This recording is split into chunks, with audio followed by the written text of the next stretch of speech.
It might be surprising to hear that between 2006 and 2015, almost 30,000 people needed support from the Workplace Safety and Insurance Board for hearing loss caused by noise exposure in the workplace.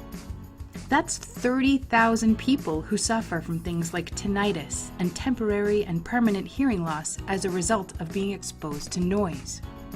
Thankfully, we have the option of using hearing aids to help with hearing loss, but an even better option is preventing noise-induced hearing loss from happening in the first place. The first thing to realize about noise-induced hearing loss is that it happens gradually and it isn't painful, so we're not likely to notice any damage to our hearing until later in life.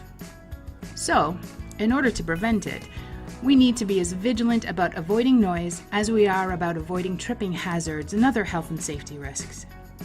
That's why the Ministry of Labor requires employers to put measures in place to protect their workers' hearing. Here's some info that can help us to prevent noise-induced hearing loss by recognizing, assessing, and controlling noise in the workplace. Recognizing the hazards of noise in the workplace is the first step, and there are things that both workers and employers can do to help identify noise hazards in the workplace. For example, take a look at the equipment, materials, and tools in your workplace to see how they're all contributing to the noise levels. Do you experience different noise levels in different areas?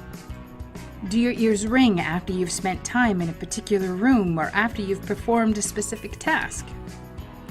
Take some time to review any available information, like reports submitted about loud noise, materials from equipment manufacturers about sound levels, or any reports on the results of workplace testing that may have already been conducted. You can also ask your workplace health and safety representative or joint health and safety committee for their help in identifying noise hazards. Once you've recognized the different sources and levels of noise in your workplace, time should be spent measuring how loud those sources are. Remember, the Ministry of Labor's rule that workers' average noise exposure for an 8-hour workday shouldn't exceed 85 decibels. 85 decibels is roughly the same level of noise you'd find in a busy restaurant.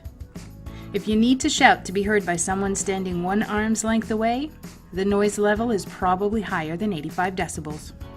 If you suspect that the noise level in your workplace is higher than 85 decibels, it must be assessed to determine the risk.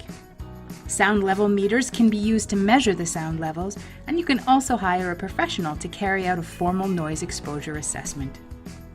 Once noise levels have been recognized, it's time for employers to put some controls in place to comply with the Occupational Health and Safety Act to protect everyone's hearing. The first priority is minimizing noise in the workplace by doing things like purchasing or leasing equipment that's designed to emit lower sound levels. Changing behaviors to encourage things like bending materials instead of hammering them, or driving with the window closed to block out the wind. Tightening nuts and bolts on equipment to minimize any vibrating surfaces, or creating a policy that limits the volume of music players, radios, or headsets. As a last resort, hearing protection can be used to protect workers. The reason that it's a last resort is because hearing protection is actually the least effective way to protect someone from noise exposure. It's easy to use hearing protection incorrectly, and it only protects workers who use it, but not others who pass by or are not aware of the hazard. For those reasons and more, hearing protection should only be used as a temporary measure or in situations where an employer can't control the noise levels.